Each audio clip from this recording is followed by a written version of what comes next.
You need to get up right now, or I'm calling security to drag you off this plane." The gate agent snatched the wheelchair's armrest and jerked it backward, in front of everyone. Monica Williams closed her eyes, steadied her breathing, and gripped the armrests tighter, her jaw clenched in silent prayer. The agent crossed her arms, smiled at the crowd forming behind Monica, and spoke louder. "We don't accommodate scammers here, sweetheart." What she didn't know was that Monica had already pressed record. It was supposed to be a simple trip home. A disabled black woman was denied her seat and humiliated in front of hundreds because they assumed she was faking. Monica Williams, 52, sat in the boarding area at Hartsfield-Jackson Atlanta International Airport, waiting for her Delta flight to Houston. She just finished a 3-day conference on disability rights in the workplace. Ironic, given what was about to happen. Her custom wheelchair was positioned near the gate desk. She wore a navy blazer, her locks pulled into a neat bun, her name badge still clipped to her bag. Monica Williams, J.D., Senior Legal Advocate, National Disability Justice Coalition. But nobody bothered to read it. She noticed the gate agent, a white woman in her mid-30s, name tag reading Stephanie Caldwell, staring at her from behind the desk. Not a polite glance, a suspicious one. Monica had seen that look before. When boarding began, Monica waited for the pre-boarding announcement as she always did. Passengers with disabilities were always called first. It was federal law. The speaker crackled. "We will now begin boarding for Flight 1847 to Houston. We invite our first-class passengers and Delta Medallion members to board at this time." No mention of passengers needing assistance. Monica wheeled herself toward the desk. "Excuse me," she said calmly. "You didn't call for pre-boarding." Stephanie looked down at her, lips pursed. "We don't do that anymore." Monica blinked. "I'm sorry." "Pre-boarding, it holds up the line. You can board with your zone." "That's not legal," Monica said, keeping her tone even. "The Air Carrier Access Act requires." "Ma'am, I don't have time for a lecture," Stephanie interrupted. "You can wait your turn like everyone else." People were staring now. Monica felt the heat rising in her chest but kept her face composed. "I'm not trying to lecture you. I'm asking you to follow the law. I need extra time to board because of my disability." Stephanie's eyes flicked to Monica's legs, then back to her face. "You don't look disabled." The words hung in the air like poison. Monica's hands tightened on the wheels of her chair. She'd heard variations of this her whole life. Her disability wasn't always visible. Chronic pain, nerve damage from a car accident years ago, limited mobility that flared unpredictably. But she didn't owe this stranger her medical history. "I don't need to look like anything," Monica said firmly. "I'm requesting pre-boarding, as is my right." Stephanie leaned over the desk, voice dripping with condescension. "Listen, honey, I've seen people like you before. You want special treatment, you rent a wheelchair, you get on first, then you walk off the plane like nothing's wrong." Monica's heart pounded. "I'm not faking anything." "Sure you're not." Stephanie turned to her colleague, a younger man standing nearby. "Mark, we've got another one." Mark glanced over, uncomfortable but said nothing. "Step aside, ma'am," Stephanie said. "You're holding up the line." But here's the part that changed everything. Monica reached into her bag and pulled out her phone.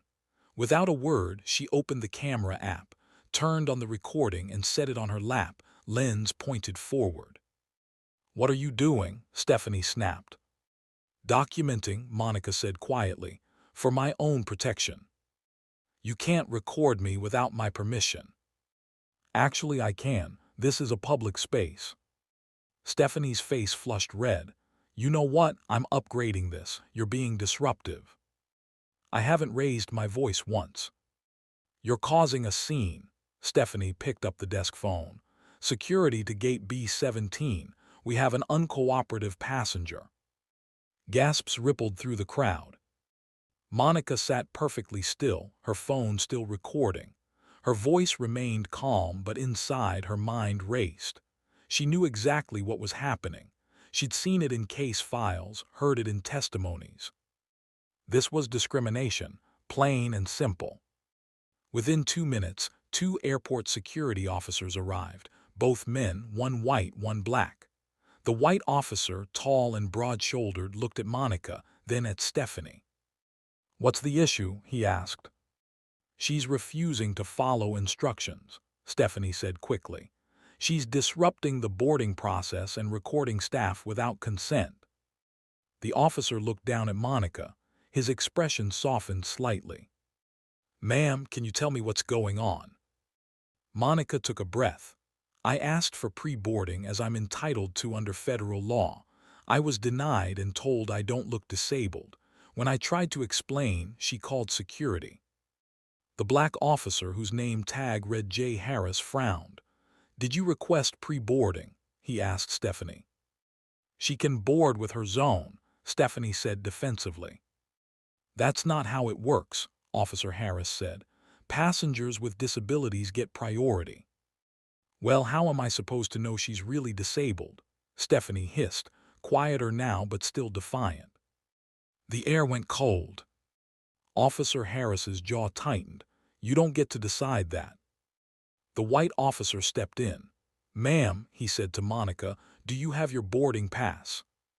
She handed it over. He scanned it, looked at her name, then glanced at her bag where her conference badge still hung. His eyes widened just a fraction. "Ms. Williams," he said carefully, "I apologize for the confusion. You're welcome to board now." Stephanie's face twisted. "Wait, you're just going to let her?" "She has every right," Officer Harris cut her off.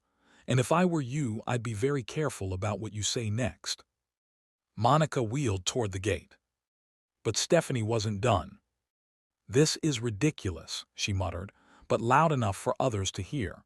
"People fake disabilities every day, and we're supposed to just believe them." Monica stopped. She turned her chair around slowly. "What did you just say?" Stephanie froze.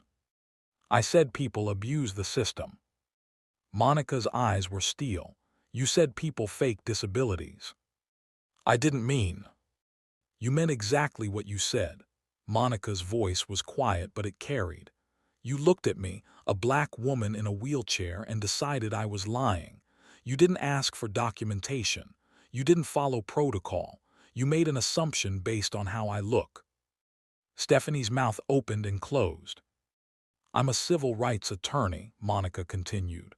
"I specialize in disability discrimination, and what you just did, it's a federal violation." The color drained from Stephanie's face. If only she knew what would happen next. Monica boarded the plane. She took her seat in the economy section, her wheelchair collapsed and stowed by the flight crew. Passengers whispered as they passed her. Some looked sympathetic, others looked away. She didn't care. She was shaking, not from fear but from adrenaline and anger. For years she had fought for others. She had stood in courtrooms and conference rooms, advocating for people who had been treated exactly like this. She had written policies, filed complaints, won settlements. But this was the first time in a long time that it had happened to her. This publicly, this blatantly. As the plane took off, Monica replayed the video she'd captured. Stephanie's words were clear. Her tone was unmistakable. The security officers' reactions were all on film. She saved the video to 3 separate cloud accounts. Then she opened her email and typed a message to her colleague, Brandon Hayes, a senior litigator at her firm. "Brandon, I was just discriminated against by a Delta Gate agent at Hartsfield-Jackson. I have video evidence. I want to file a formal complaint with the DOT and explore legal action. Can we talk tomorrow?" "Monica." She hit send. By the time the plane landed in Houston, Brandon had already replied. "I'm on it, let's bury them." 3 days later, Monica sat in a sleek conference room in downtown Houston. Across from her were two representatives from Delta Airlines, a corporate attorney named Philip Rost and a customer relations manager named Diane Kerr. Brandon sat beside Monica, his tablet open, his expression unreadable. "Ms. Williams," Philip began, his voice smooth and practiced, "we want to start by apologizing for your experience. What happened at the gate was unacceptable, and we've already begun an internal review." "An internal review," Monica repeated flatly. "Yes, Ms. Caldwell has been placed on administrative leave pending investigation. We take these matters very seriously." "Do you?" Monica's tone was ice. Diane leaned forward, her smile thin. "We absolutely do. And as a gesture of goodwill, we'd like to offer you a full refund for your flight, along with 50,000 sky miles and a voucher for a future trip." Monica stared at her. "You think this is about a voucher?" Diane blinked. "We're trying to make things right. You humiliated me in public. You violated federal law. And now you're offering me airline miles." Philip cleared his throat. "Ms. Williams, we understand you're upset." "I'm not upset," Monica said. "I'm angry there's a difference." Brandon slid a folder across the table. "My client isn't interested in vouchers. She's interested in accountability." Philip opened the folder. Inside was a formal demand letter outlining Monica's claims: disability discrimination under the Air Carrier Access Act, emotional distress, reputational harm, and a request for policy reform, and a demand for $500,000 in damages. Philip's face went pale. $500,000, Diane said, her voice rising, "for a boarding delay." "For a civil rights violation," Brandon corrected. "We have video evidence, we have witness statements, and we have a plaintiff who is a nationally recognized disability advocate. If this goes public, your brand takes a hit. If it goes to trial, you lose." Philip closed the folder. "We'll need time to review." "You have 72 hours, Brandon said. "After that, we file." But here's what Monica didn't know. This was only the beginning. 2 weeks later, Delta's legal team came back with a counteroffer: $100,000, a written apology, and mandatory sensitivity training for all gate agents at Hartsfield-Jackson. Monica said no. "It's not enough," she told Brandon in his office. "This isn't just about me. How many other people has Stephanie done this to? How many people didn't have the resources to fight back?" Brandon leaned back in his chair. "If you want to push harder, we need more." "Then let's find more." Brandon smiled. "I was hoping you'd say that." He hired an investigator, a sharp, no-nonsense woman named Keisha Trent, who specialized in employment discrimination cases. Within a week, Keisha came back with a file 2 inches thick. She dropped it on Brandon's desk. "You're going to want to see this," she said. Inside were complaints, dozens of them, all filed against Stephanie Caldwell over the past 4 years. Passengers denied boarding because of wheelchairs. A veteran with a prosthetic leg told he didn't look injured. An elderly woman with a cane accused of faking to get priority seating. A man with cerebral palsy mocked for his speech. All people of color, all disabled, all dismissed. And Delta had done nothing. Monica read every page, her hands trembling. "They knew," she whispered. "They knew, and they let her keep working." Brandon nodded grimly. "This isn't negligence, this is a pattern." And just when things seemed explosive enough, the second bombshell dropped. Keisha found something else. A private Facebook group, invitation only, for airline staff. And Stephanie Caldwell was a member. Inside the group, staff members shared stories, complaints, and memes, mocking passengers, particularly disabled passengers. Stephanie had posted multiple times. One post from 6 months earlier read, "Another wheelchair passenger who magically walked off the plane. Why do we even bother? The comments were worse. Someone replied, half of them are scamming for early boarding. It's so obvious.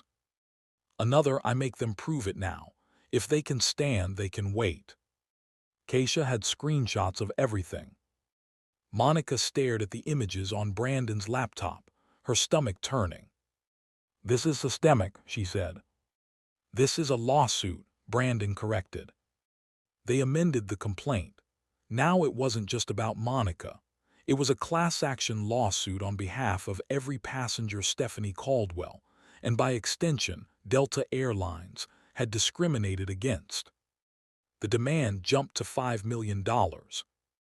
Delta tried to settle quietly. Monica refused. I want a courtroom, she said. I want this on the record. 6 months later, the courtroom. The federal courthouse in Atlanta was packed. Journalists lined the back rows.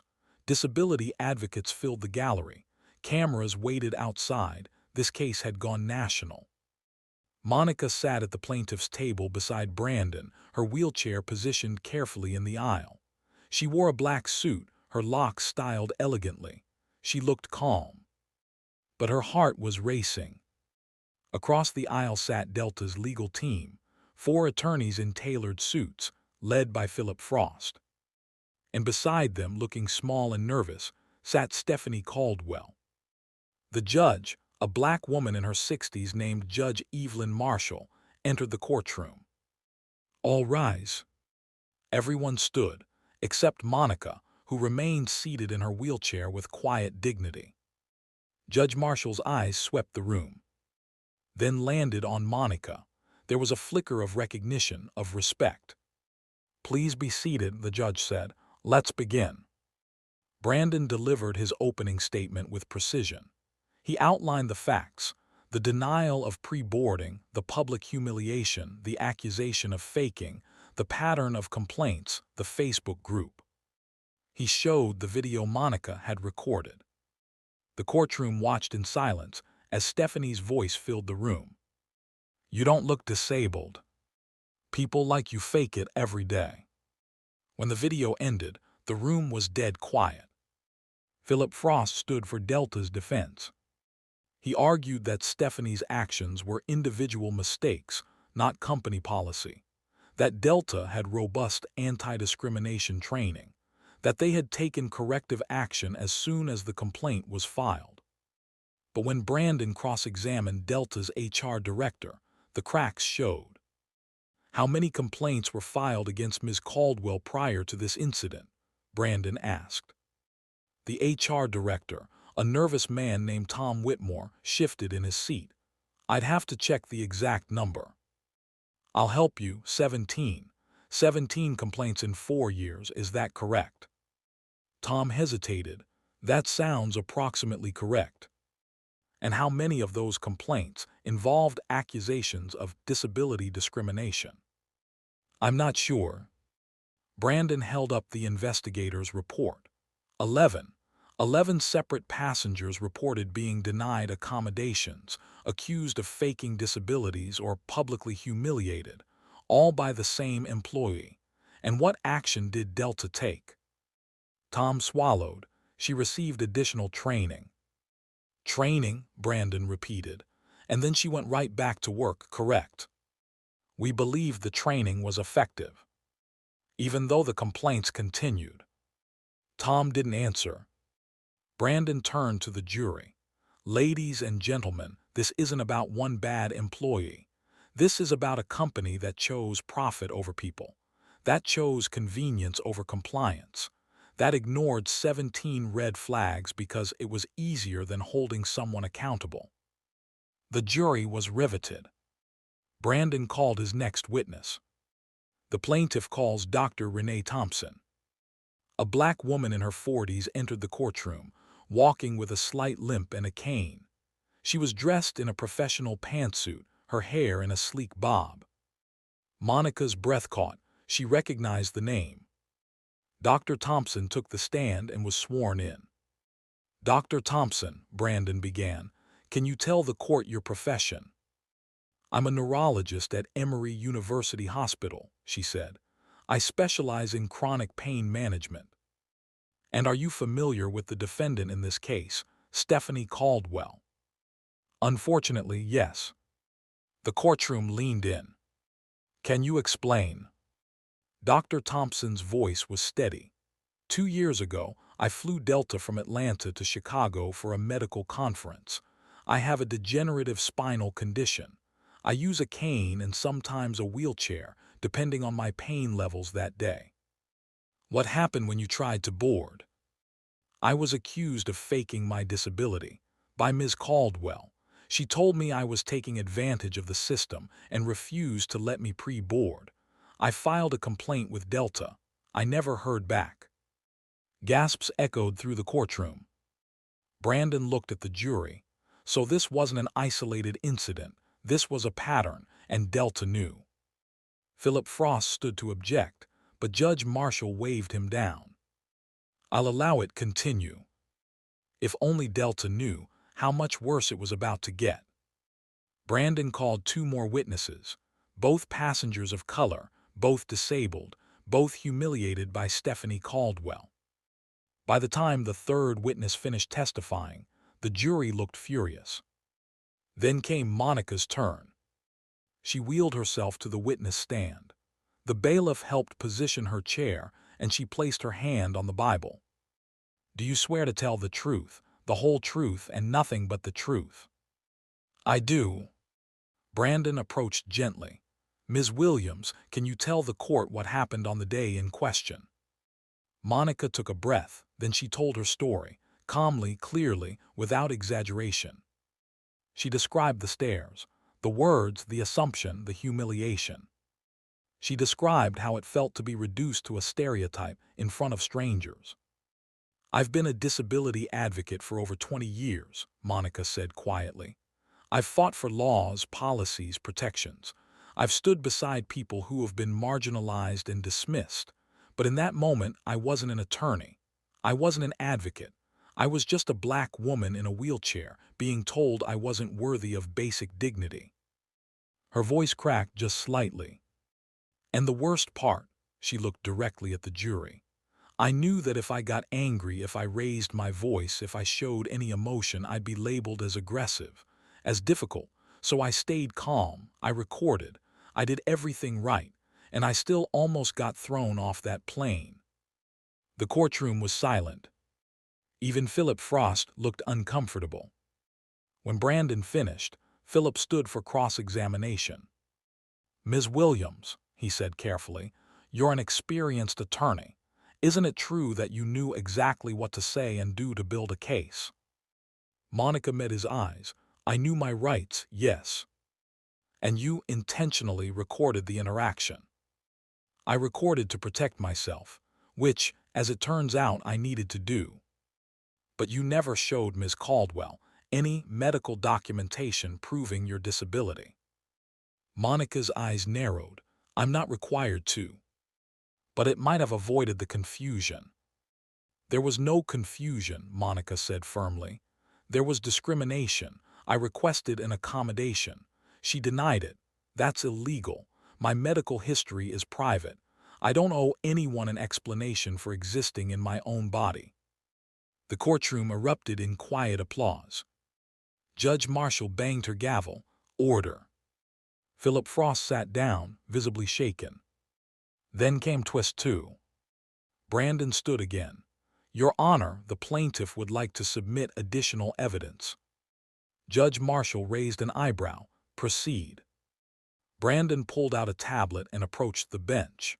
"This morning, we received an anonymous email from a current Delta employee. It contained internal communications between management at Hartsfield-Jackson and corporate HR." He handed the tablet to the judge. Her expression darkened as she read. "What is this?" she asked. "It's an email chain from 3 years ago. In it, a supervisor explicitly instructs gate agents to limit the number of wheelchair pre-boards to speed up the boarding process. Another email suggests agents use discretion when determining if a disability is legitimate." The courtroom exploded. Judge Marshall banged her gavel. Order, I will have order. Philip Frost shot to his feet. Your Honor, we had no knowledge of this. That's the problem, counsel, Judge Marshall said coldly. Sit down. Brandon continued. These emails prove that disability discrimination wasn't just tolerated at Delta, it was encouraged. Monica closed her eyes, relief and rage flooding through her. This was it, the proof they needed. Delta's legal team huddled together, whispering frantically. Judge Marshall called a recess. 30 minutes later, court reconvened. Philip Frost stood, his face pale. Your Honor, in light of the new evidence, Delta Airlines wishes to offer a settlement. Brandon didn't even look at him. We decline. Mr. Hayes. We're here for a verdict, Brandon said, not a payoff. Judge Marshall nodded. Then let's proceed to closing arguments. Brandon's closing statement was devastating. He painted a picture of systemic negligence, corporate indifference, and the real human cost of discrimination. This case is about more than money, he said. It's about whether we, as a society, believe that disabled people deserve dignity. It's about whether a corporation can ignore the law because it's inconvenient. And it's about whether a black woman in a wheelchair has the same rights as anyone else in this country. He turned to the jury. The answer should be yes. The law says yes, and I'm asking you to say yes. The jury deliberated for 4 hours. When they returned, the forewoman, a middle-aged white woman, stood. On the charge of disability discrimination under the Air Carrier Access Act, we find in favor of the plaintiff. Monica exhaled. On the charge of emotional distress, we find in favor of the plaintiff. Brandon squeezed her hand. On the matter of damages, we award the plaintiff $3.2 million in compensatory damages and $10 million in punitive damages. The courtroom erupted. Monica covered her mouth, tears streaming down her face. Judge Marshall banged her gavel, but she was smiling. Furthermore, the judge said, I am ordering Delta Airlines to implement immediate policy reforms, including mandatory disability sensitivity training for all employees, quarterly audits of accessibility compliance, and the establishment of an independent review board for discrimination complaints. She looked directly at Philip Frost. And I'm referring this case to the Department of Justice for potential criminal investigation into corporate negligence. Delta's legal team looked like they'd been hit by a truck. Stephanie Caldwell sat frozen, tears running down her face. Judge Marshall turned to Monica. Ms. Williams, this court thanks you for your courage. You've not only vindicated yourself, you've made the world a little more just. Monica nodded, unable to speak. 3 months later, Monica stood in front of a crowd of over 500 people at the National Disability Rights Conference in Washington, D.C.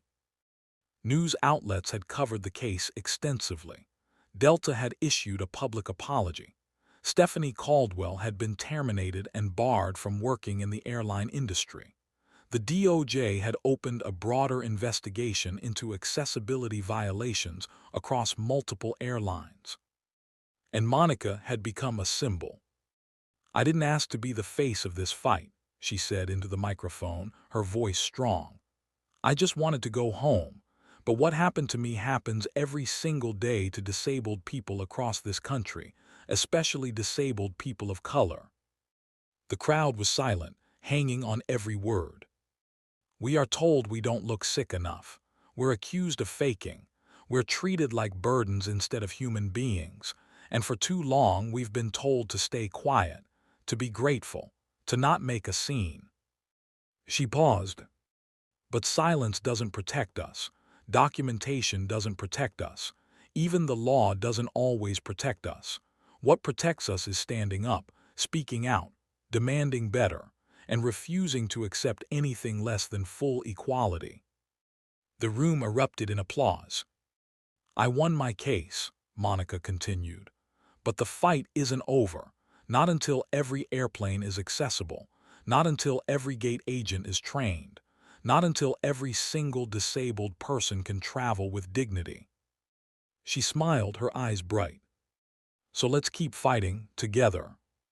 The standing ovation lasted 5 full minutes. Monica used part of her settlement to establish the Williams Accessibility Fund, a nonprofit that provides free legal support to disabled travelers facing discrimination. Delta overhauled its training programs and became one of the first airlines to hire a chief accessibility officer. Dr. Renee Thompson joined Monica's board of directors. And the video Monica recorded that day, it's now used in civil rights training programs across the country. Because sometimes, the most powerful thing you can do is press record. Her victory wasn't just personal. It reminded every Black woman watching that silence is not weakness, and dignity always wins. When the world tries to shrink you, stand tall. When they try to silence you, speak louder. And when they try to break you, let them underestimate you, right up until the moment you prove them wrong. Because justice delayed is not justice denied. Sometimes it's justice gathering evidence. And when it finally arrives, the whole courtroom erupts. If this story moved you, drop a comment. Would you have stayed as calm as Monica did? Or would you have lost it right there at the gate? And if you believe that disability rights are human rights, hit that like button and share this story. Because the more people who hear it, the harder it becomes to ignore.